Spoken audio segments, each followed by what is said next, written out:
Hello everyone and welcome to this live broadcast brought to you by SlyMedia Tv in connection with a lot of other partners that we work with. We are broadcasting live from our studios in the capital city of Zimbabwe, bringing to you an interview that we have with Prophet Madungwe.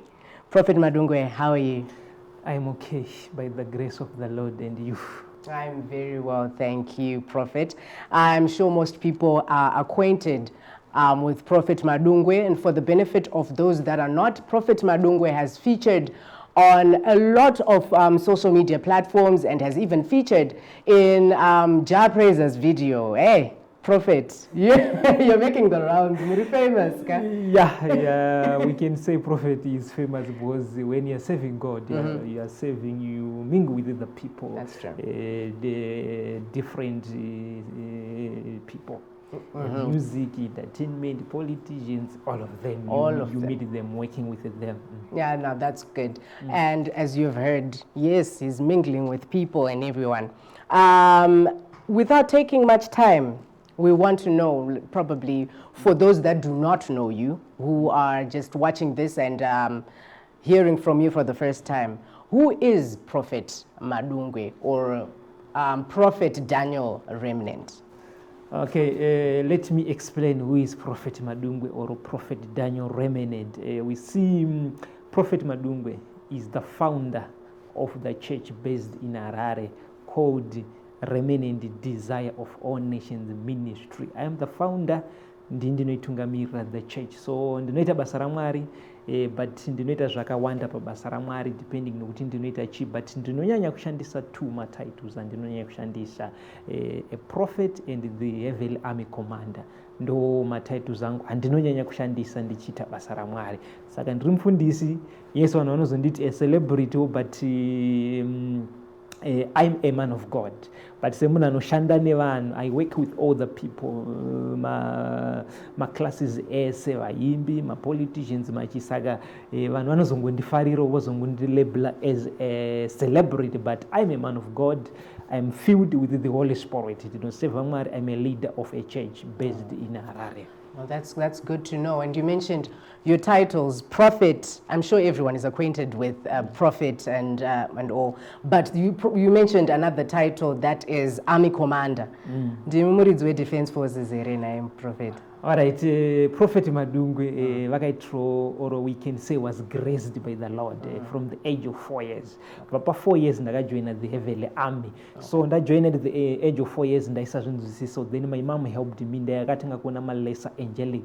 I ordained to be in the heavenly army just as a soldier. Then 2016 and 2017 and I finished my heavenly school. It was promoted to be the deputy heavenly army commander. Then in last year 2021 I was promoted to be the heavenly army commander. So currently I'm the heavenly army commander, but let me explain with him. The heavenly army commander, as you know, Shanda say, God is the owner of heavenly army commander. Then the office of Michael and the honor the heavenly army command and the honor, like says Jesus Christ, he represents God. Saga Michael is the honor of heavenly army and God. Vartu akada runs the honor of heavenly army.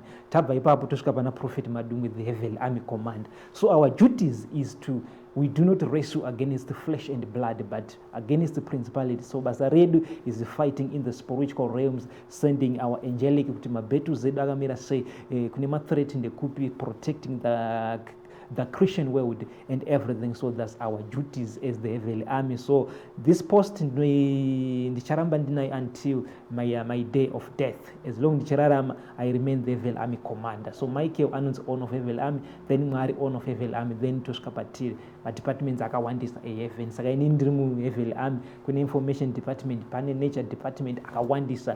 We can go days and days mentioning the heavenly departments. All right. And then you mentioned, Kuti, you will be part of the army and then fighting spiritually. Can you please enlighten us? Kuti munenge muchifighta spirit, or you actually then go motonorwa Nema demons and everything. Okay, Prophet Madungwe is the heavy army commander. It's not my duty to fight in the battlefield. Normally, the army commander, I just give directions. Today we want to fight this battle. Because even every war on earth, abana wondo inoriwa panika pasina the heavy army. Because all the earthly armies, it's our departments, our extension department. Because every war, tisu decided the heavy army decided to write zvofamba sese zvakaita Joshua achipinda paJericho anonzi he met the another angelic, he met Michael akanzi do not fear ndinewe. So Michael was into the battlefield and panozonzi masvingo eJericho akadona hapana akamawisa because vana veIsrael vaitenderera, but the heavy army ndo yakadonedza ndirika saka panoitwa the battlefield, even First World War, Second World War, the heavy army ndo ine the final say kuti alright toda victory ndinekupe saka mabattles tisi tichibatsira tichiita zvese izvozvo. Then tozoita edu atinorowa edu by the kingdom of darkness zvakaita Daniel, pakabatwa answer yaDaniel kunonzi Michael Arnold, for the past 21 days, I was fighting the kings of or the Persians. Ruler the Persian in the spiritual realms. Then minduro ya Daniel ndokubva yasvika, he was being fought. Saka Christians mabetu zao tisu tinowarwira is the evil army. Saka isusu basa ra army commander kuti alright ndinopa authorization kuti mabetu zakati tine mamwe personal battles atofighta, tine mamwe atofightra Zimbabwe, tine mamwe atofightra dzimwe nyika, even recent tine dzimwe nyika tine nyaya dzekunetsa kuna Ukraine. The evil army inenge ichiri on standby kuti Mwari vari kudei, zviri kudiwa naMwari ndo zvatiri tichisupport. We do not support any party or any nation. We support the will of God.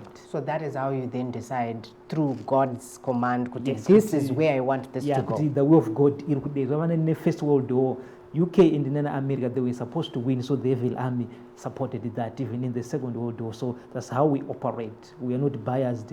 We are not selfish. Kuti tino choose zvakati no. Vanhu vese vakasikwa naMwari, but isusu tinongoti zviri kudiwa naMwari ndo zvatinongo accomplish it. All right. Cool. It's dzisiri kupera hondo idzi such as we've had kunana Iraq, Iran, hondo dzekuti they've been there for years. What would be the reason for prolonging? All right. According to the spiritual calendars, Daniel, my spiritual father, Old Testament, I don't see a prophet that war to the end. Saka wondo hadzimiri. Even Jesus anozowedzera achiti brother against brother. That is a sign that we are approaching now to the second coming of Messiah.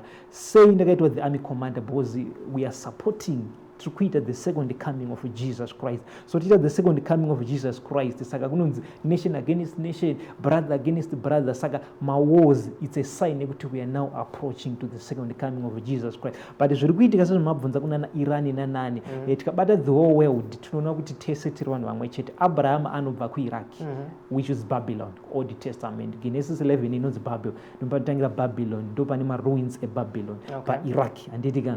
Saka Abraham anonzi chibva ikoko nobva aenda kuIsrael, kuCanaan, ndoko akaendeswa, ndokubva asiya hama dzake ikoko anditika. Asvika ikoko ndobva azvara vana vake. The first wakazvara the maid ainzi Hagar, ainzi Ishmael, asati azvara the promised child Isaac anditika. Saka Ishmael ndiye akanozonotanga the descendant vari kuita the Muslim people, ndo vana Irani, vana Saudi Arabia anditika.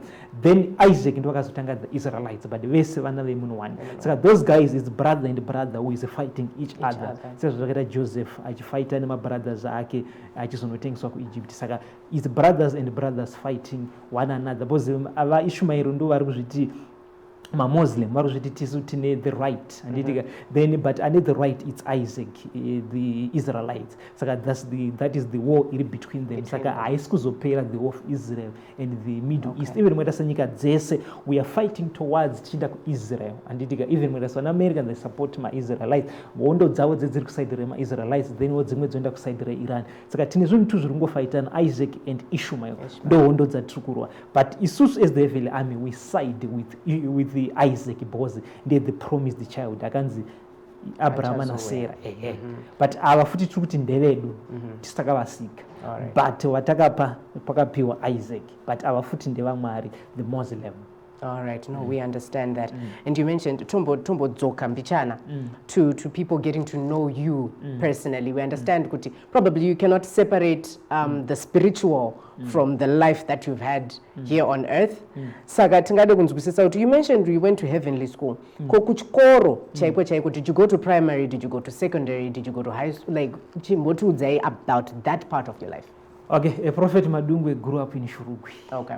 Yeah, we are the Shuruguians. Yes, one wanochika mashurugu. Right. Okay. But I didn't feel quite Shurugwi. So I grew up in Shurugwi. It's a small town. It was rural areas, not in an urban town. It's a mining town, Shurugwi. Then in Novanaenda pachikoro chinodzikamwa primary school. Kusvika ndapedza primary yamba ndasvika secondary. And simnakanyanya kudzidza stereke zvinhu zvepanyama. But I'm the most educated person on earth. Compare like Prophet Madungwe, you can compare yourself to the likes of a former US President Barack Obama or former Zim President Mr. Mugabe. I'm educated because ndakazenda kuheavy school but zvipanyama ndina kuenda saka munhu kana azodzidza zvepamwe anenge advanced so ndikamira madoctor apa doctor andotora manotsi kwandiri ndikamira even na kana a politician even ma scientist vese because zvakaitwa revealed kwamuri here. Yes, because pandakazoenda kuheavy school 2016 2017 ndo pandakabvozonyanya kuadvance takutaura zvinhu zvepanyaya dzekudzidza but zvepanyama izvo andambonyanya zvangu kudzidza ndakangogumirawo pandakagumira ipapo primary secondary. All right. And then when did you get, you said mangamuri 4 when you got your revelation kuti I'm supposed to be in the heavenly army, and then your mother walked you through it. All right, first appearance I was alone praying. I grew up in a Christianite family. Even my uncle sekuru wangu anditi kawazvara my parents they grew up in FM, so takatokura tichitongonzi mchechi. So at the age of 4 years, one angelic visited me. The message ordained, but I was still young. So I had to ask the help of my mother. Then my mom that God want to use you. Mama. Next time when you saw those things, you must not be disobedient. Do whatever you're being told to do. That's what my mom taught me. So I was listening to so I was now following your update. All right. And it wasn't difficult for you to understand, kind of for people around you, because you only mentioned your mother. All right, normally I was mommy's boy. No. So normally I was telling my mother, so I was dealing with my mother, but I grew up preaching although I was a little bit controversial, even up to now. I'm not a controversial prophet because God uses me in another way.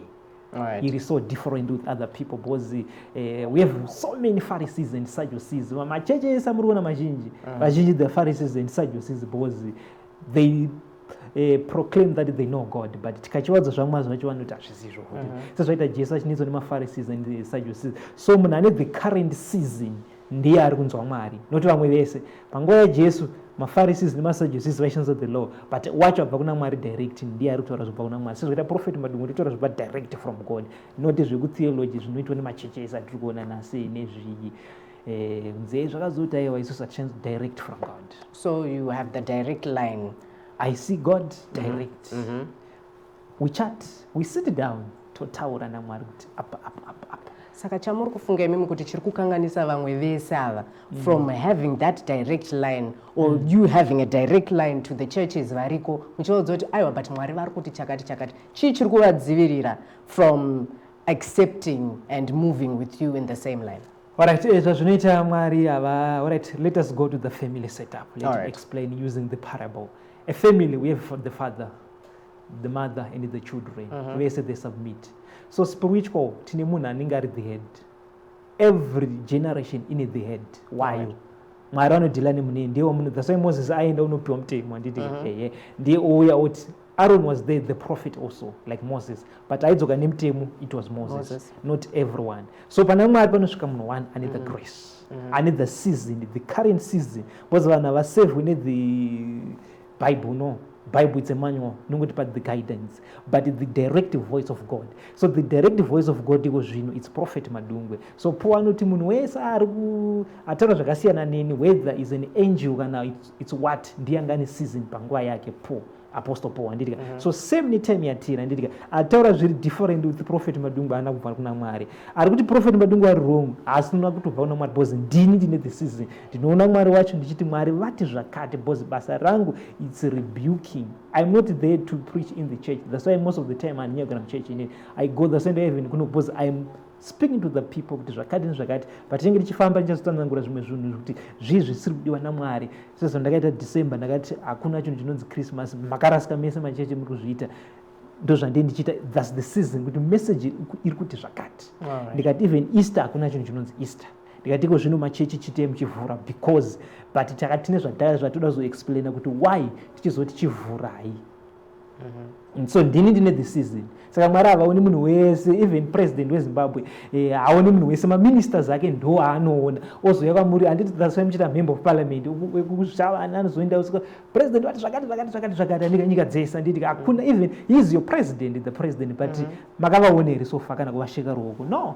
But he is your president, makaisa picture rake mpaminyo handiti even spiritual handiti munhu wese abvumidzwe kusvika pana Mwari hakuna zvinhu zvakadaro. Only the select vakasarudzwa ndo vanosvika padhuze naye votaura naye ndo vanozokuudzai. Saka vamwe vese machechi ndindozoya ndozovaudza kuti aiwa apa muri kurasika, Mwari kuti zvakati.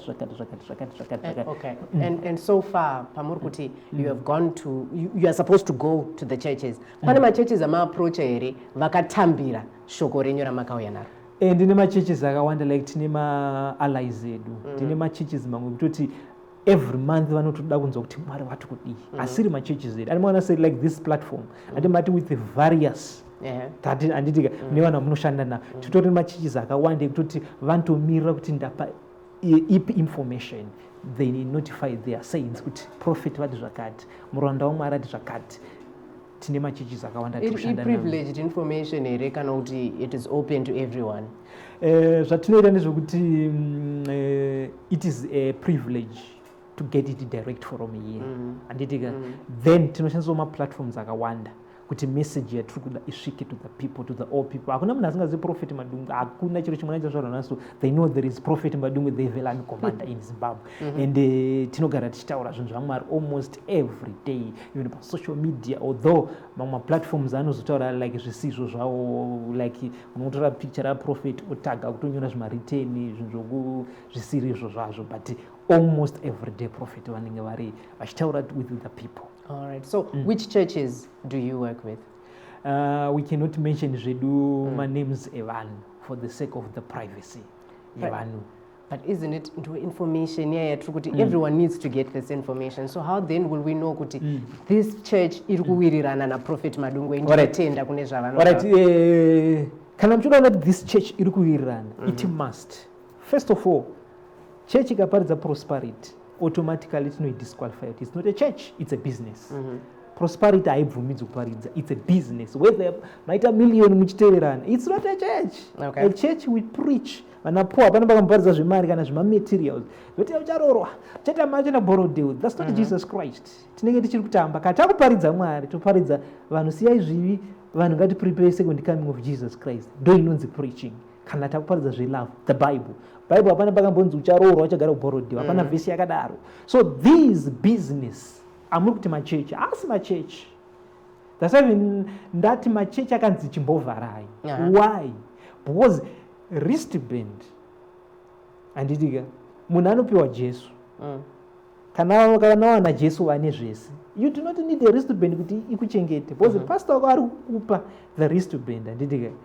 Iye ane the security mabodyguards, but iye ari kuti toicha kuchengeta. Munhu haachengetwi ne-wristband, munhu aporeswi ne-holy water anditika. Munhu anoporeswa naJesu. Saka you need Jesus. That's why vachinzi gamuchirai Jesu over your savior. It's enough. Ndotengetserana zvamuri kuita Jesu akarowa vanhu muchechi, not kunze anditika muchechi. So ndosaka ndikati machechi ese chimbovharai because it's a business. Anditika vanhu vanopiwa Jesu, that's enough. Kana mada kupa vanhu chinobatika munopa the Bible, isikwedu tinopa the Bible, not the holy water. Okay. And it's the Bible. Chero tikapare mufoni kana chero iri ndo zvinopiwa vanhu because Jesus Christ is the word. Vanhu vogara vachi because munhu vanhu vakubviswa pana Jesu. Handitika zvava nemamwe machechi akatenga kudhara vanoisa vanhu kuna Mary. Handitika veiko zvino vari kuisa vanhu pamawristband pamolota zvoti munhu anenge akamupfeka chiristband uyo akutoenda kwakuti haachazivi Bible kana Jesu wacho. Hakuna zvinhu zvakadaro. So ndo zvatichitaura nemachechi. Saka vanhu vanogamuchira this message ndo vatiri kushanda navo.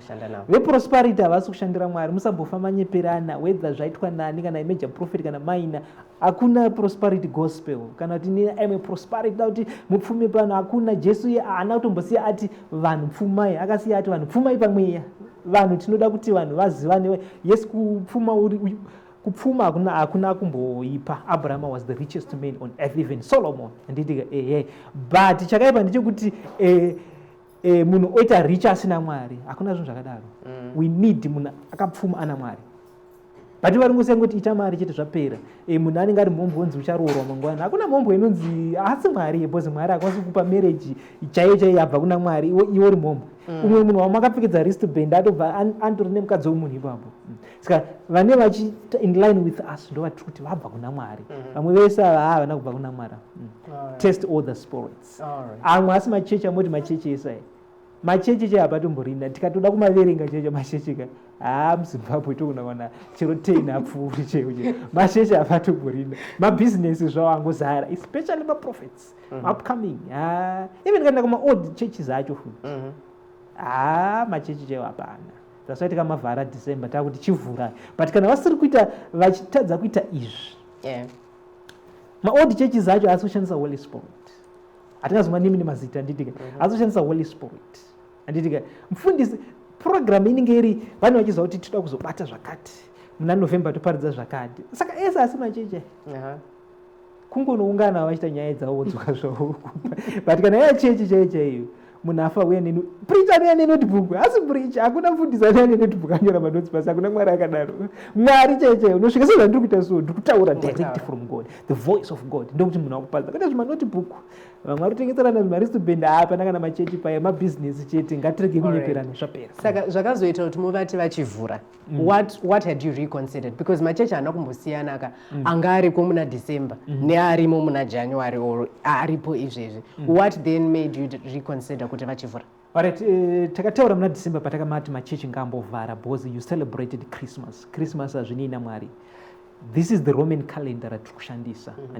The Roman calendar ndo yakanotora the holiday yeBabylon ya mwana waTamuzi akazvarwa musi wa25 ndiye ane holiday yemusi wa25. Handitika then ndobva tazoita Easter mukadzi wacho waNimrod handisi Genesis 11 ndiye ane holiday inonzi Easter. Isusu hatine yainzi Passover, but Passover hatichabvumidzi because the last lamb yakauya Jesus Christ. Old Testament vanga vane the lamb yakafa. Saka Jesus Christ is the last lamb hatichabvumidzi Passover. Takuita Holy Communion handitika. Saka vanhu celebrated these holidays handitika. God was not here because chimbovharai handitika because these churches handitika tikabata the core foundation of the apostles even the Bible ainambotaura nyaya Christmas neEaster handitika Saka tikuona kuti pakadilutwa the Christianity after 300 AD pakatanga pakabviswa the Church of God handitika pakatanga machechi enyu ane mabusiness pakatanga the first yakatanga ivanhu Roman Catholic handitika vana Methodist vachiteera kusvika dzasvika dzese dzevanhu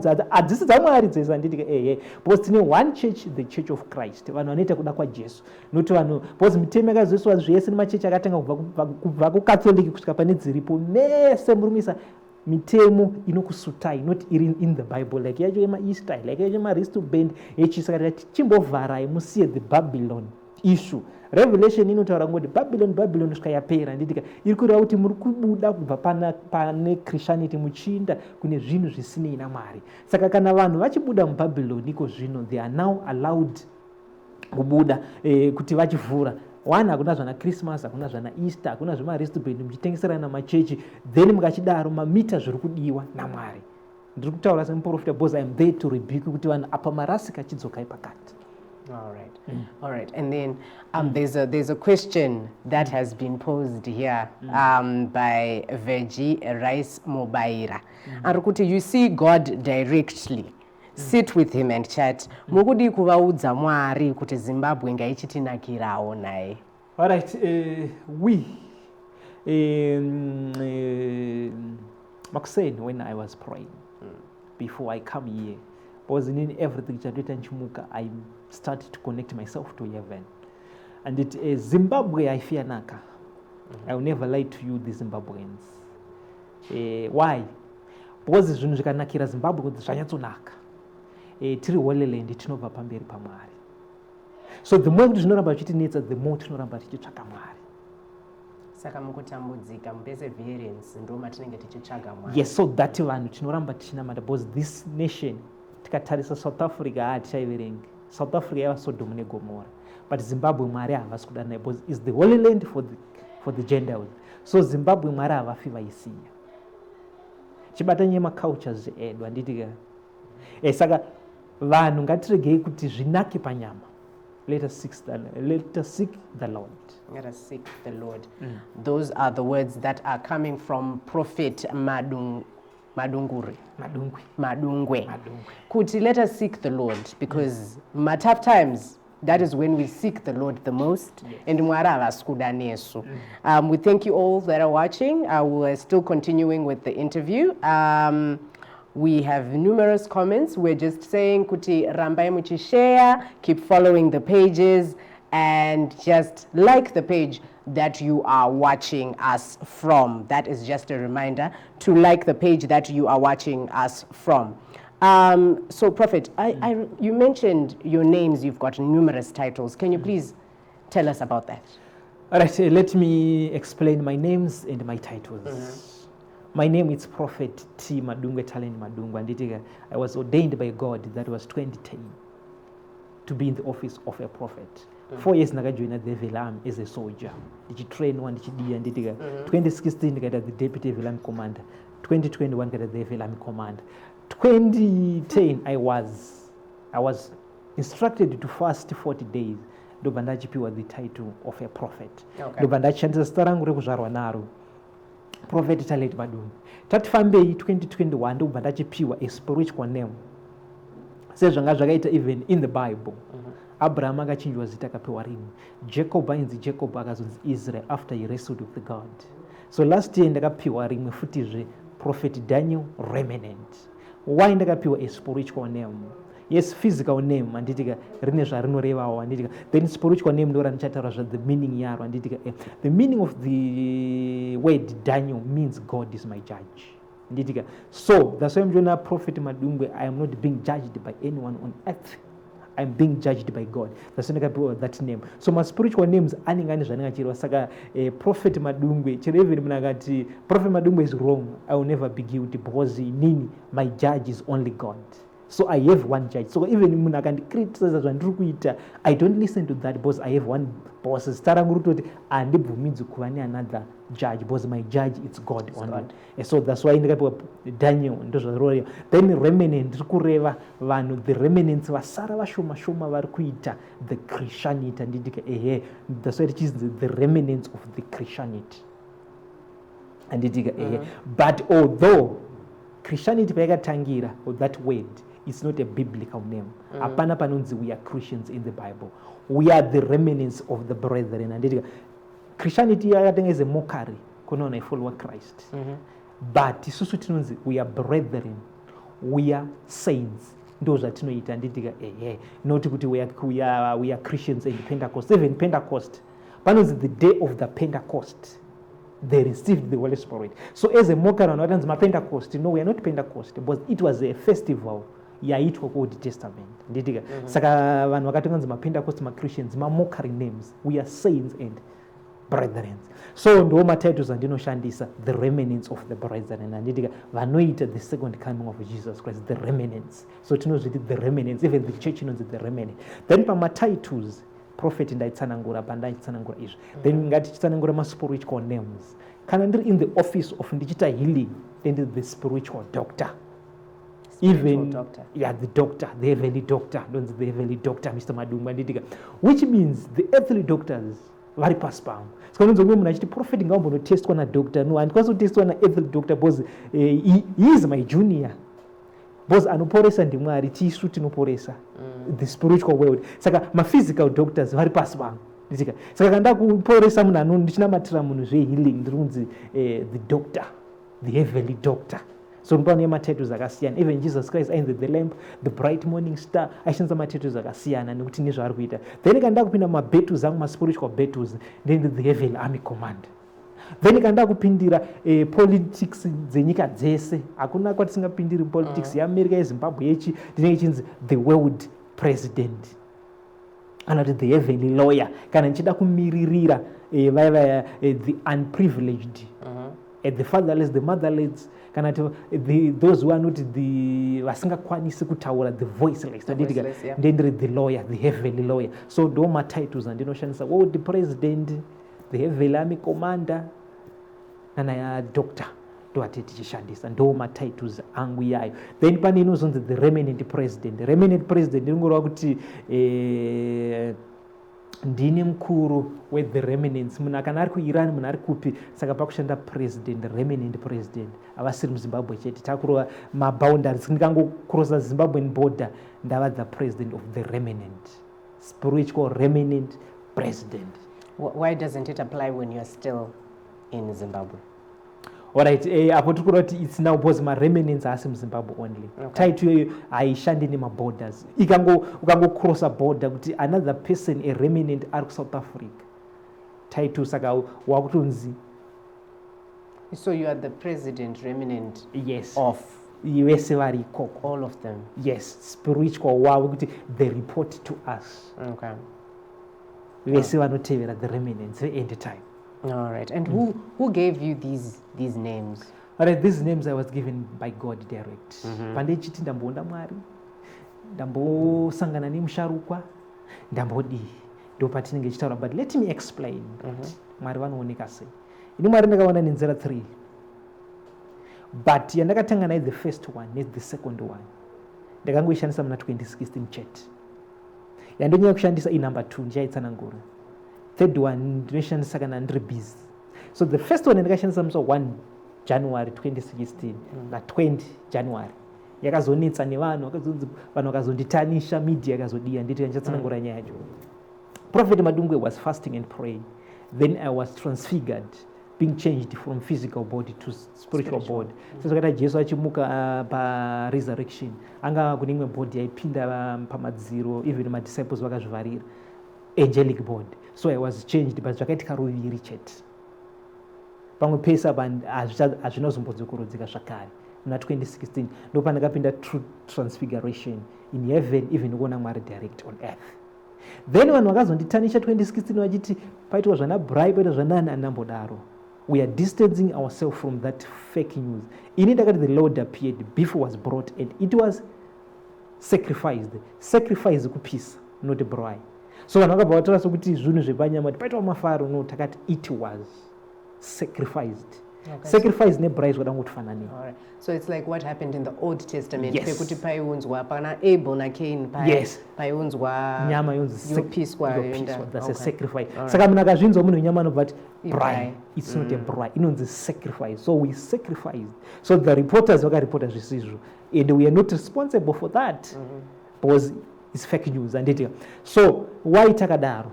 Tai represent the Old Testament. When the Lord was about to come, takatanga sacrifice, and representing the Old Testament. When he arrived, takapinda prayer. Because Old Testament vaishanisa sacrifice. That was the prayer. Sacrifice yamira prayer. So takaita zvese both sacrifice and the prayer. Then the Lord appeared. We were praying with some angelic. Then the second way yandino shandisa. The second way dino splitwa. So zvakaita Elisha pana Gehazi. Elisha anoti Gehazi pawatora zvipo zvaNaman ndanga ndinewe, I was with you. Andidika saka munhu ane the spirit man and the physical man, saka tinosplitwa, ndinosplitwa. Then ngandasplitwa the spirit man yoenda in heaven yozochidzoka. Andidika then the thirdly tinoswapa. Munhu wese ane inonzi guardian angel. Guardian angel inenge iri pauri, saka the guardian angel inobva yava visible, then I disappear, I reappear in heaven. Then yaunenge uchiona. Saka sometimes kana tashandisa that method auziwa uri kutaura naye, because maangelic futi anoshandisa maforms evanhu. Saka the guardian inobva yangoshandisa my form. Zvokuti sometimes saka the same unati alright, regai nditi sometimes alright pandinopinda into a prayer ndo pandonyanya kuishandisa. Tikapinda into a prayer, we swap with the guardian. Guardian ndiyo ngende panzvimbo pangu, even my prayers even yakuita zvese. So ndenge ndiri more powerful. Because ndenge ndabva humanity. Even chinochita basa raMwari normally tinogona kuswapa. Indomira pa the guardian yoita basa. Kana kuti zvakabatana kudaro anditika the spirit man and the physical man zvakabatana. Ndenge ndiri more powerful futi even panichita my interview. Saka dhese ndogona kushandisa either tinoswapa the angelic kana kuti ndenda kabatana the spirit man and the physical man ndotara tinosplit here ati split lese kana kudaita a prayer ndozvibatanidza the spirit man and the physical man saka ndiri very powerful chera even pa interview you cannot defeat me because I'm two. The spirit man yangu and the physical man saka izvezvi tiri kutaura nani manje both apa manje the spirit man and the physical so because whenever we are facing the people we are delivering the message of God. Zvinofanira kubatana. Apo handibvumidzi kusplita kuti imwe the spirit man iri in heaven because ndinozostrainika. But the spirit man ndo inenge in control. Saka even chiro vanakaitisa nharo neni say you cannot defeat me. But the spirit man ndo inenge ichitaura. Not this body yamuri kuona. Saka even mukabvunza zvakaita sei maquestions munopindurwa mese kusvika makwana. Kana uzongoitawo nharo dzanguwo nharo dziya njewo because kune vanhu vane nharo kuti chero ukatry kuvaudza kuti zvakati handitika vanofanira kumetsi ndokune nharo kungoti unongonzi 1+1 it's 2 but zvisiri zvomunhu akangozviita izvozvo hazvisizvo munhu akangoisawo standard yake but hazvisizvo zvemweya zvatakudza ndizvozvo.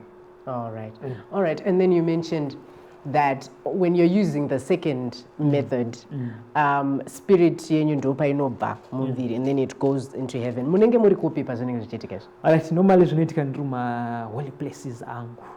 Pandinonamata paipa zvinobva zvasplit. Then I relax. Ndakutoita zvanda kutoita. The spirit man yakukwanisa kuinda kudenga yakuona zvese even kuona Mwari yakuita touring heaven yakuona zvakati yakuita zvakati.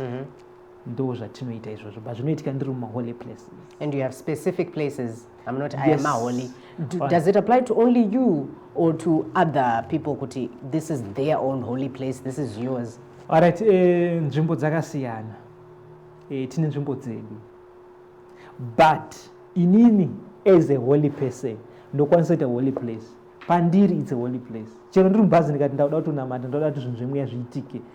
I can see God even nichitotravela mota because ndini the holy place yekutanga but tine maplaces edu like anonzi private secret places ekuti handina kana disturbance akusviki vanhu akudii ine nzvimbo dzakadaro dzokuti ndikati ndapfugama chero even pakanzi angelic ava visible hapana munhu anokwanisa kundidisturba kusvika taita the meeting tapedza ayo ndo ata kuti holy places.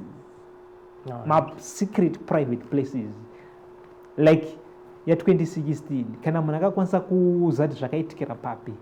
I was in Sunningdale ndikamove to the north side but not kilometers anopfuura 5 from Sunningdale.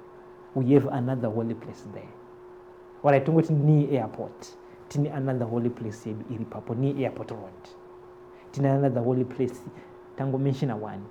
The reason asingazonye kumenshina even case but tangotaura a little bit vanhu vanozoti idol worshiping vakunamata nzvimbo yekuti ndo pakasvikira Mwari ndo pakuonera Prophet Madungwe Mwari.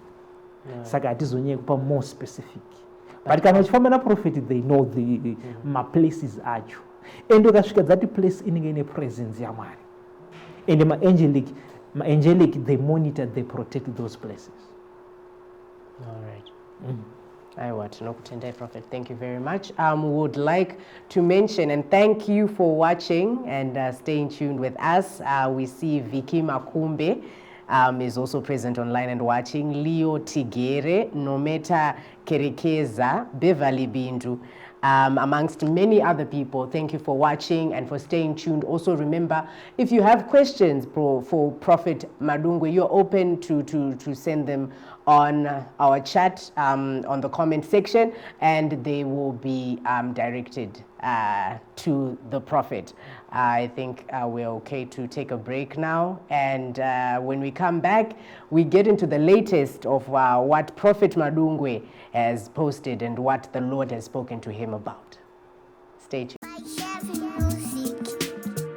This is Yabuda TV, Hakudi Masivi, SlyMedia TV, and this sport and dream street in the zone and up news in Daka one name of views. SlyMedia TV, Mandi change my dreams. SlyMedia, SlyMedia, SlyMedia, SlyMedia, SlyMedia. Kuchinja vision ya ghetto youth, kuchinja life ya ghetto youth. Kutipa nzira sema ghetto youth, kutipa gwarara mangwana rakanaka. SlyMedia.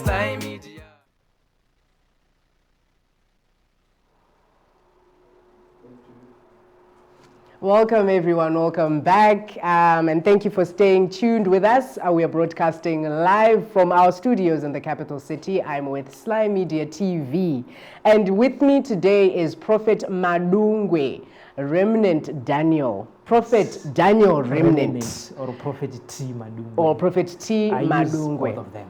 Yes, he's here with me and we're interviewing him. For those that have questions and who have been here, or those that have heard of him and still want to ask him questions, you're open to leave a comment and we will definitely address it as the man himself is here present with us. Prophet, we want to get into your latest post on the special visit you had recently. Is it okay if I read it? Yes, you can go ahead Yes. and read it so that people they can hear. Then So they hear. we'll explain what we were saying. All right. Special God's visit. At undisclosed holy place in Zimbabwe, the ancient of days, God appeared to remnant president, heavenly army commander, Prophet Daniel Remnant Madungwe. God banned breast enlargement, hips enlargement, penis enlargement, anything which changes you, it is banned. Everything must be natural, even pills for boosting sex have been banned, plus bleaching, a black person becoming white. 2022 January, heavenly talked people. Number 1 was Prophet Madungwe. Number 2, Lionel Mercy. Number 3, ED, Zimbabwe President. Number 4, Israel Prime Minister. And number 5, D. Trump, former USA President. All churches open, but follow Christ, not Babylon. Prophet Madungwe, we have read and we've heard what was spoken to you by the Lord. I think firstly timbotanga pa ku bleacher apa. Kuti Mwari vakati vakadzi tisa bleach, not just akadzi vanhu. Because we're not the only ones bleaching, even varume vari ku bleach. Even men. Yes. So please enlighten us. Why shall we not bleach? Okay, let me tinoitangira to the book of Genesis chapter 3. God created the earth and the heavens, Adam and Eve. Maganzi, do not eat the tree. So first rebellion or the opposition. Some opposition party, opposition parties. And Munaka Bleacher, is an opposition party. We are not saying politics in the opposition party.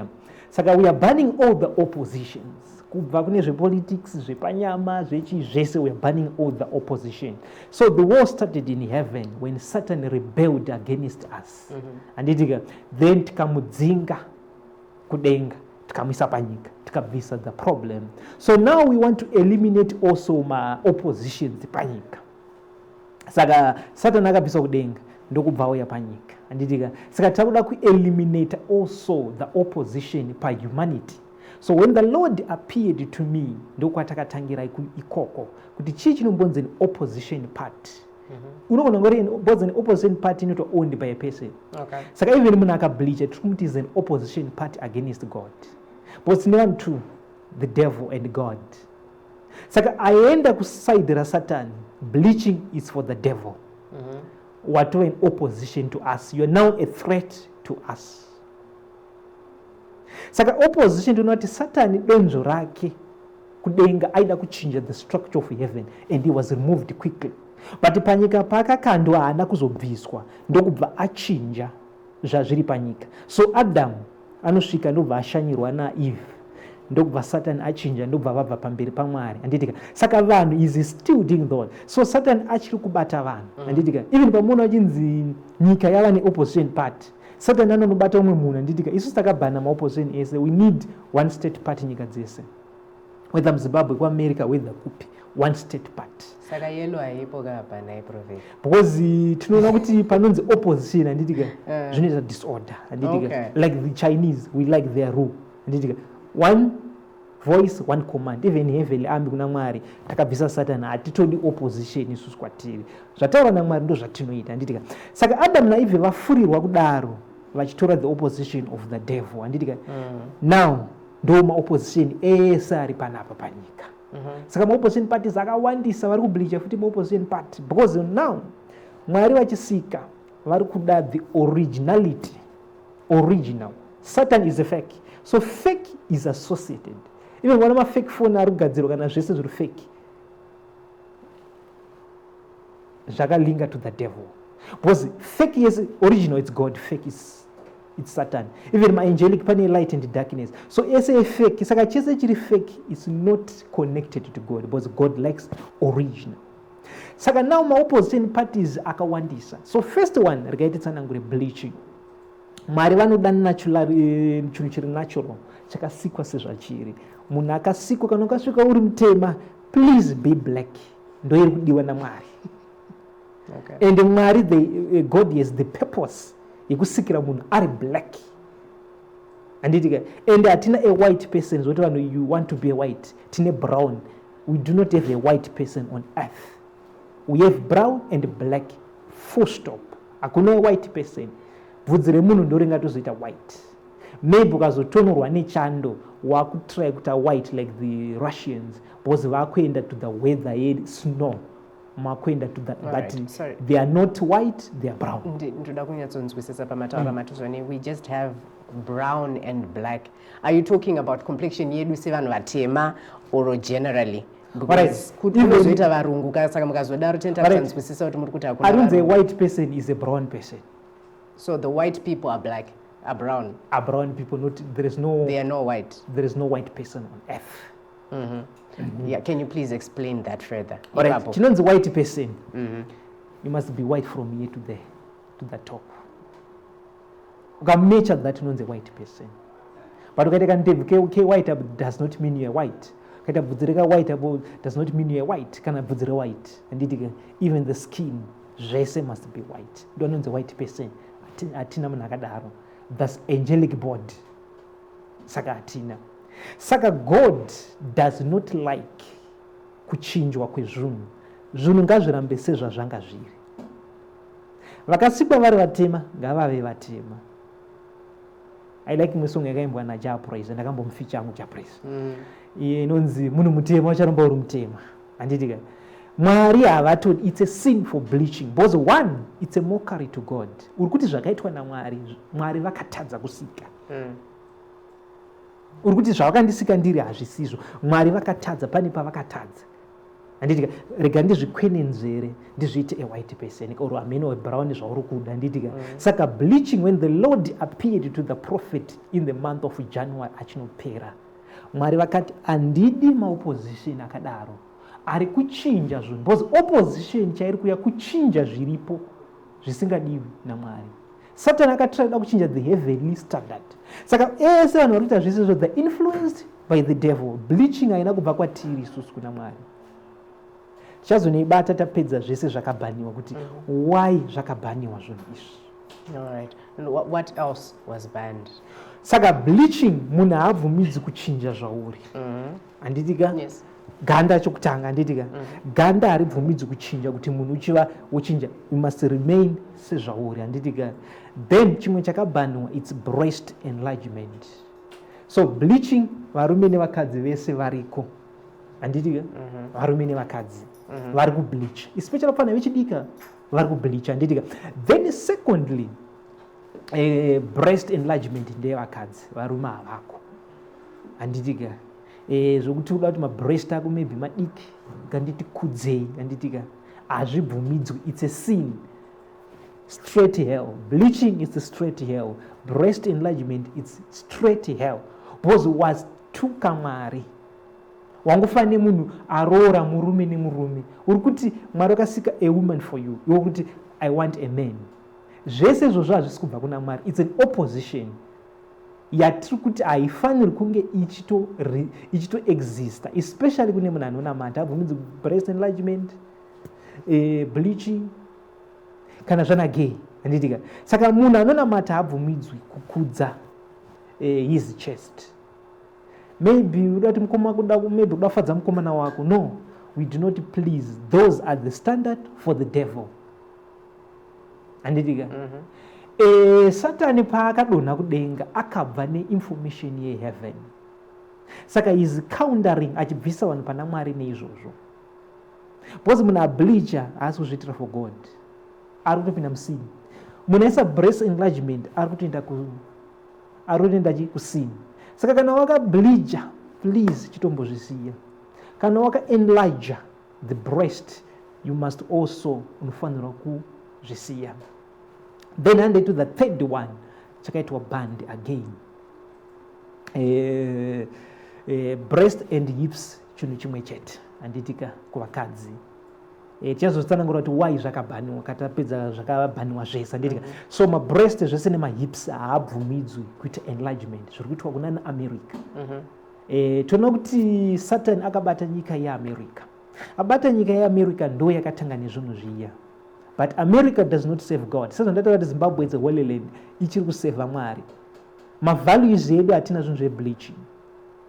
Handitika. Mavalues edu hatina zvemabreast and hips enlargement. Hakuna zvinhu zvakadaro. In Shona culture. It's a Western culture. But that Western culture is not for God. It's for the devil. So that culture ndo ine that. Saka Mwari vari kuti let us abstain from that culture because it's an opposition. Iri kubvisa vanhu pana Mwari ichivatadzisa. Remain original as you are. Unoroorwa even usina mahips acho. Unoroorwa even usina mabreast akakura. Saka Satan ndiye akaunza izvozvo. Then handei kuvarume. Varume vakaitwa band for penis enlargement. Ukapinda mutsononza tinotengesa mapiritsi acho ekutsvuka penis enlargement zvakawanda. Handitika, but hazvibvumidzwi. Sezvawakasikwa uri, small organ is not a problem. Why do you want to make a big organ? Kwavari kudaga kufadza their partners. Which is wrong. It becomes a sin. Aibona kuti vana Adam naEve vakada kufadza Satan. Vakada kuzvifadza vakadya muchero pakati. Handitika, vakapinda musini. Saka munyaya yekuda kufadzana nezvisiri izvo, Mwari want everything natural. Pasina chakawedzerwa. Because muri kuita mukari kuti Mwari makandisika zvisizvo. Makatadza kusika. Saka we are proving that God is a failure. Ukaona wapinda that level, waprove Mwari kuti is a failure. Wafanana nesin yeblasphemy. It's almost equal yekuti hairegererwi. Because wazvidza Mwari kuti hamuna kundisika zvakanaka. So tabata zvinhu 3 zvakabhanwa naMwari. Then we have pills for sex. Vamwe pills kubooster the immunity yesex. Handitika hazvibvumidzwi futi. Mwari havadi kuti ubooste. Kana watoda kubooster, unodya mafruits zvatakasika isusu heaven. Handitika mafruits zvinhu zviri natural. Not kunotora mapills wakubooster kana ma7 hours anotorwa nevanhu. Handitika anotengeswa futi. Handitika for 7 hours. Zvino muchange muchivaudza here michero yacho yekudya, Prophet? Nekuti mukasavaudza, how do they then know? Any fruit is advisable because yakasikwa naMwari. It's original. Tisingarevi zvenyu zvemafidha iwo mabroilers, it's not from God. Adzisi kukudza Mwari dziya ndedzenyu. Ndodzimwe futi zvidzo dziya because it's not original. Dzakabhanwa here, mabroiler akabhanwa here. Hatisati hedu taura kufood industry. Apa tambobata zvatabata, but tingotaura kuti broiler is not an original huku. Ukuita 3 to 6 months kuti ikure. Dzenyu dzema2 weeks that's why vanhu muri kurwara. Nyaya haisati yabuda. Ichiri in meetings. Ichiri kuprocessa kuti Mwari vari kudii. Nemafruits ichiri ndedzimwe dzangobatwa hatisati dzapiwa authorization kuti tizokuudzai kuti zviri kunzi kudii. But hazvisi zvaMwari. But hakuna broiler. Ani muri kubooster huku kuti imuri murudya uka musudya uku murudya machemical. That's why muri kurwara mese ende muri kublema Satan ndiri kurwara. Satan mazati Satan asi ari kutomborwarisa vanhu vazhinji. Tiri kuzvirwarisa tege. Tiri kuzvirwarisa tege. Okay. Because mukuona chiri kuitika machanges atiri kuita ane maeffects ndo zvisingadi Mwari izvozvo. Pabhodhi yemunhu apa fakuti kana change please. Saka mapills ema 7 hours takamabhana. Kana uri Christian uchitora 7 hours. Sex must be natural. Kana zvakanzi 3 minutes, 5 minutes, it's enough. No need for 7 hours. No need kuita masboobs akadai, kuita masbreast akadai. Saka the reason Mwari vakamaita, vakazvibhana. Vanhu vari kuzviita, vari kupinda muadultery and fornication. Munhu ari kudza mabreast ake, ari kupinda into prostitution. That's why we banned all those things. It's promoting prostitution, which is wickedness. Wickedness, haibvumidzwi. It's part of, associated with the devil. Saka now these people, ukaona waita that mind, haisi mind yaMwari. Jesu anodzinga Peter, Satan pana Peter, akati get behind me Peter, achitaura na Peter, because he was against kufa kwa Jesu. Peter achiti master mufi ndiripo, I will protect you. Akati ndi Satan asi Mwari. Saka kana munhu abatwa ndi mind yekuti I want to change my hips, I want to change my breast, I want to change my organ, asi Mwari is the devil. So that's why we banned all those things. Saka we need original pavanhu. Sezvauri kana ukasika uri black, please be black. Kana ukasika uri brown, please be brown. Kana ukasikwa uri mutete, please remain a slim. Zvakasikwa naMwari unoroorwa wakadaro. Nokuda kuzvikudza kana kudi. Because the question antoda kubvunza vanhu ndeyekuti alright, kana mune simba rekucreator, create your own thing and change that. Tanga kusika from scratch your person, you can't. Zvasikwa naMwari, why do you want to change it? Iye muridzi wacho anozviziva. Because chimwe nechimwe alright, ngatibate mota.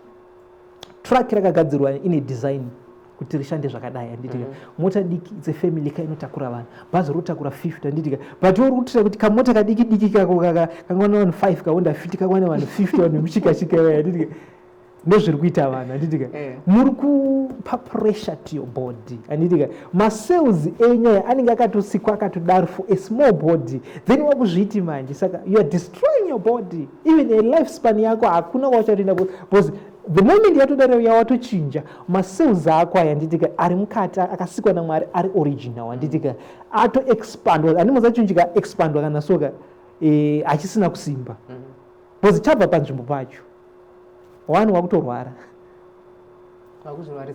vakuzvirwara saka musati problema Satan zvese zviri kuitika ndimi vanhu muri kungozviitira saka we banned all those things kuti fornication neadultery iri kuzonobuda in the form of wickedness ipere. Alright. Saka we banned all those things zvema 7 hours zvema penis enlargement mahips nechi hatisi kuti only to the Christians. This message is for everyone. Munhu wese akasikwa naMwari. Kana usingakwanisi kusika munhu, please do not change a person or yourself because kana une simba create your own thing and change it. That's the law yakaiswa naMwari. It now becomes a law because after this munazvita it's straight hell, no repentance. After this there is no forgiveness. It's straight hell because that was the message which was delivered by God directly. But let me touch with alright pazvakaitika chi chakaitika pana Prophet Madungwe. I am not the first person to see God. Read Genesis chapter 32. The man who wrestled with Jacob, he was God.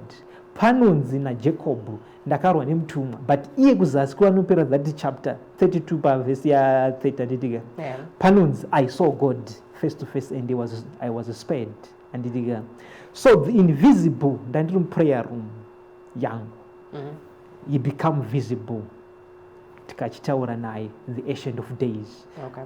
Mwari vanoonekwa nenzira dzakasiyana. Apa ndakavaona in the form of the old musharukwa and the place trembled and he was accompanied, I can say, unaccountable angelic. Ndiri pa prayer place yangu. It was a private but in Harare. Right. It was private in Harare. So it was accompanied by we can say unaccountable throughout millions or zillions or trillions. Then the Lord appeared to his servant. Prophet was kneeling down, and the place was trembling. Then the Ancient of Days was a little bit, some meters. Then we started to speak. Then the Lord delivered the message. After that, the Lord disappeared. Or a prophet was separated from God by the angelic. Then the Lord went back to heaven. So this is how I saw. But and zisori nyama. The spiritual eye. The spirit man and the so that is spirit man. Ndo yaiona zvese. Nekuzoripota zvandikuripota izvi. So is it the spirit man that then had this encounter and then brought back the knowledge to you, or how did that work? All right. The spirit man inenge yakabatana need the physical. Okay. But it says not munu andikana akarara, the dream in your mind, you to passed to the person. To the person. That's the same. Zvinosvikira. Chirechiti ndaona Mwari is the spirit man. Then zvobva zvazounzwa conscience yangu inini is the physical. Okay. Because one spirit man and physical zvakabatana. Saka automatically zvingosvika ku the spirit man zvinobva zvaitwa transferred. Okay. Zvatosvika even nekwandiri the physical man talent Madungwe. Ndakutoti ndaona Mwari. Saka pamozoona chinotanga kutaura is the spirit man ndoine chitaura inside me. Then yataura inside me the spirit man anditika imimi munozoona the physical man yakuripota. But chiri kutaura pandiri is the spirit man. But munoinzwa yakunoripota chi vanoti panapa ndiri kutaura panapa nemic, but munonzwa yakunoripota inopfuura nemixer amplified inobuda nekuspeaker, munonzwa speaker ndorinenge rakuripota uku anditika, but mic ndo ya receive. Is the same method. Chino receiver is the mic anditika, but zvozo nomuda kuspeaker tichita crusade paipa anditika kuti vanhu emutendeuke anditika haisi speaker ya receiver yangu it was pass the info. Saka chinotanga pamunhu chi the spirit man ndo inotanga kuona zvisezvo you transfer to the physical man. Ndipo mozona ndakuzvibuditsa ndichitaura. All right. So at this point, Timbo pinda muma comments. Timbo nzwa zviri kutaurwa nevanhu. There's a Patricia Mangachena who is saying, I wonder how his family lives. Vana vake vane namo ndo kunge varipo. So I think that's another aspect that people are very curious about. Do you have a family of your own? Do you have a wife? Prophet, do you have kids? Prophet is married. I have the family, have the kids, and I have the family yakakura. Vana baba vana mai vana sekuru vanani takatowanda anditika. But let me answer this person. Yes. Spiritual things remains spiritual. Munhu akava panyama anozvitora zvisizvo. Zasemona Jesu akarambwa nevanhu because vaimuti asiye. Saka it's not the first time. Even in Bible vairamba vaprofita. Saka that person haana mati ngatimsiyani naye. Chero akabata Bible does not mean munhu haana mati. No, because bata Bible doesn't mean unoziva the Bible. Saka hatozivi Bible. Because ndikutsanangura zviri clear. And why do you protest or why do you say hazvisizvo ndiri kuziva zvakaitika pandiri? I'm saying zvakaitika pandiri handina kuti zvakaitika pauri. Handina zvakaitika pandiri. I have the right to report zvakaitika pandiri. Fine. You leave it handina zviripota zvakaitika pandiri. Why do you say family nina ndiri kuziva zvakaitika pandiri? Iye ndiye akutopenga. Akutopenga iye. Nayi ndiri kuziva kuti ini ndakaona Mwari. Iwe kuti aiwa hakuna zvakadaro. Iwe ndosinaona Mwari. Why do you ini nditakaona Mwari anditi ndaripota zvandakaona. Wairupikisa hauna chawakaona. That's the highest of madness. That's the highest of madness. We are very sorry kuti is our funny but disaster mune ada delivery. Ndikukuudza zvakaitika pandiri. Andidika kuti ini ndichinamata. Azvonoti kana uchinamata usingaoni Mwari oti umwe munhu akaona Mwari oti hakuna zvakadaro. That's total madness mune. Munhu anomenza kungucheni cheko. Munhu anopo because ndikuudza zvakaitika pandiri kuti hakuna zvakadaro. Kotatiwe here ndatini zvakaitika pandiri ini ndikona ngoti family yangu here ini. Chero family yangu inopindira pakuti umwe mwana rama life yake anditi. That's why ini ndogara ndega ne family yangu. My wife never accept kuti this is what's happening panapa. Plus even my family does not endorse kuti zvinhu zvinofanira pandiri even government yeZimbabwe inoti 16 years munhu ava independent ndikapfuraindisaka what more family saka this person kaswanditaura sometimes vanhu mubvunzo vanobvunza brain vanhu hatitorina je vanhu kusura kukura kwemusoro but hamuna zvirimo maningi because 16 years munhu atova independent ndokutobvumidzwa kuti even munhu pane the law for Zimbabwe kuti chero munhu akada kunamata zuva aitomborana mhosva wati mhosva kuti kuona mwari anditi all right let us go to another one tina Bule Murungani who's saying is he sure he is not hearing voices or delusional? How do you know kuti this is exactly what is happening, this is real ndo pandiri and is poetic? Andambotaura ndikati vanhu kukura kwemusoro but brain amuna. Munhu kana achitaura nyatsogara pasi woteerera kuti munhu ari kuti kudini. Ndiri kuti ndakaona nditika but ari kuti hasi kunzwa here mavoice or delusion. Ndiri kuti ndakaona nditi handisi kuti ndakanzwa ndiri kuti ndakanyatsoona ndichinamata. Ndakavhura maziso ndichinamata the Lord appeared. Yes. Saka kana kwakunzi havasi kunzwa here mamwe mavoices ayo akati ndiri kuti ndakanzwa but makaona ndiri kuti ndakaona saka munhu akuti tinodzokera pakuti kukura kwemusoro yevanhu kudaika but inini munozoziva sometimes vanoti kana ndiri pafoni yangu paWhatsApp yes vanhu vanonditi prophet is very rough normally handipindura mubvunzo yakadaro ndikati kupindura ndinotanga ndakujekesa kuti one hausi kudhonza brain panzi ndakaona ikoti vari kunzwa ndo pari kuzopinda kuti delusional because kana zvakunzi delusional zviri kunzi uri kuona zvinhu zvisipo uri kuita seunoona izvozvo but handizvo zviripo so I think that's why vazoisa kuti hearing voices or delusional kuti pamwe muri kuona zvinhu zvisipo. Alright, munoziva chinonzi munhu uri kuona zvinhu zvisipo ka maybe munhu akarara ndanonzi ari kuona because munhu akarara unakuona ari kuUK izvezvo nditika ya ndo panonzi but kwete kuti ndakamuka kana wakamuka hakuna zvokuti unoona zvinhu zvisipo hakuna zvinhu zvakadaro hakuna munhu akamuka ivo ngati izvozvi makamuka muri kuona kamera imoti hamusi kuona hakuna zvinhu zvakadaro because uri kuona zvauri kuona panyaya kuti ivo zvinhu zvemweya hava zvinhu zvisisi ivo havasati vazviona.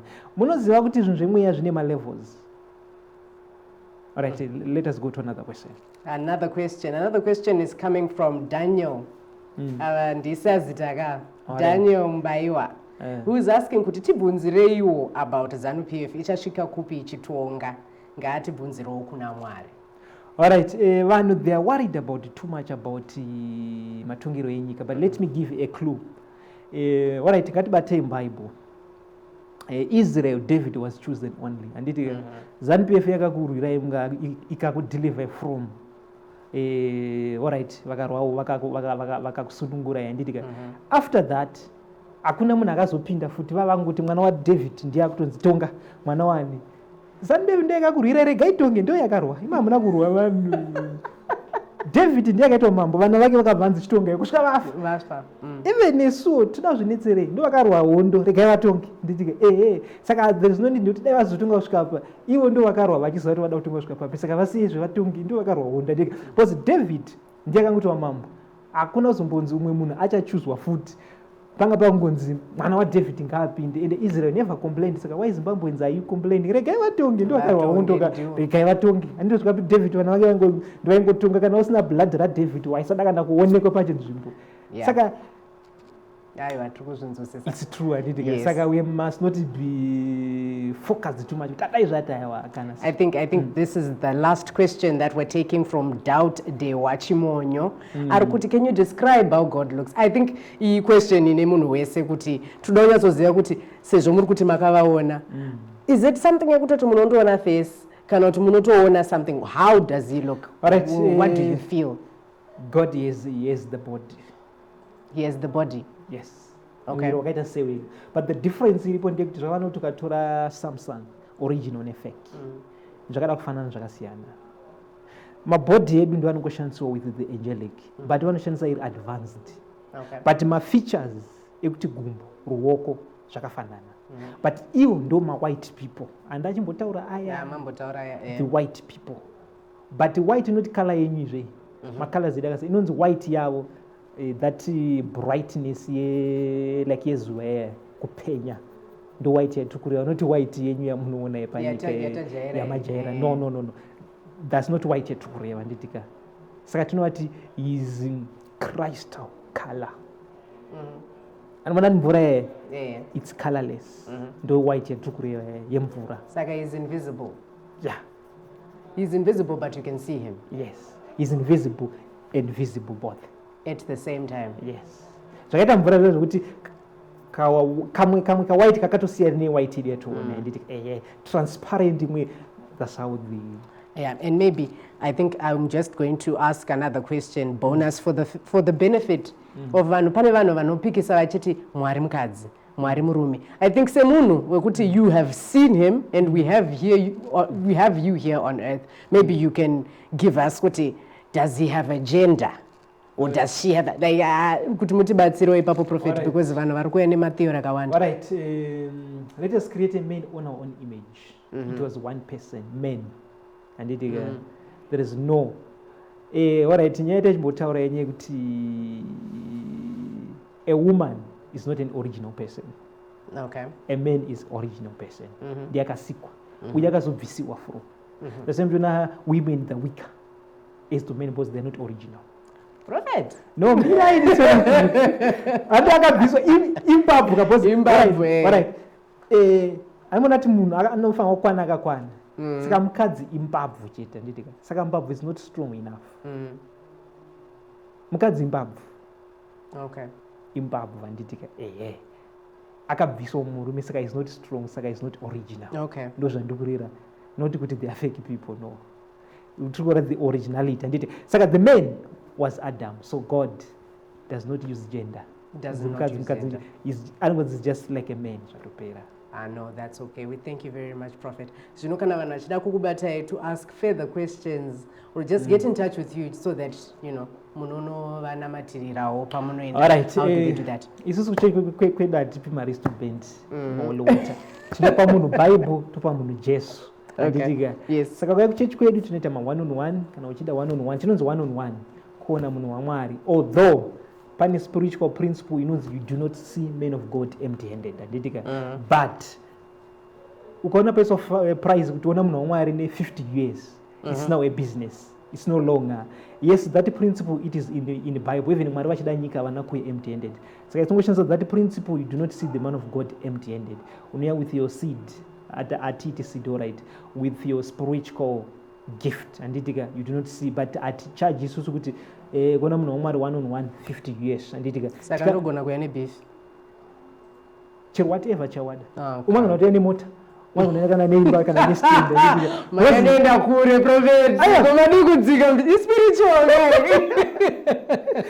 saka munhu ansaka spiritual gift yake ouya wano prophet one on one tinoita zvese izvozvo tichiona munhu wa Mwari saka unoya pa WhatsApp yedu ndiye tinyaya kushandisa na Facebook ndinongoposta kana ndine nyaya ndichida chete but ndoshandisa WhatsApp every day unoya pa WhatsApp pa +263 7762311 I shall repeat again 776231156 number hiyo inoshanda but ukauya to accusers to no block because we are more than serious at dimafani because nini normal ukona ndiri nda attenda your call or WhatsApp ndinda tomboseka na prayer yangu kana zvimwe serious saka we need serious people vada kudzidza vada kunamatira yes tinoita healing deliverance zvese tinoita because deliverance is biblical. Ameno mamwe machechi asingaiti healing asingaiti deliverance asingabvumi izvozvo but deliverance vanhu vane mweya tsvina like vaye kuti haasi kubelieve prophet ari kutomboda deliverance ngatombondibhuka ouya tomunamatira dhimoni riri kuseri kwaari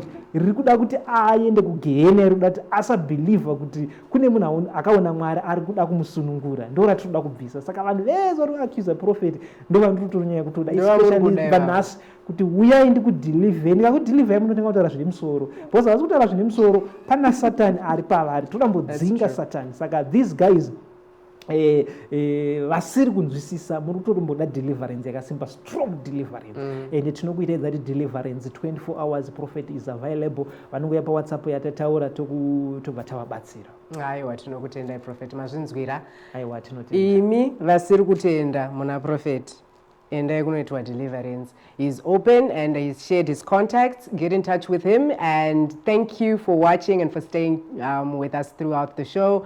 And yeah, my comments tangati chimaona. So make sure you love, send your loves, your likes and share this post and follow the page that you're watching us from. From us here at the studio, we thank you. Bye.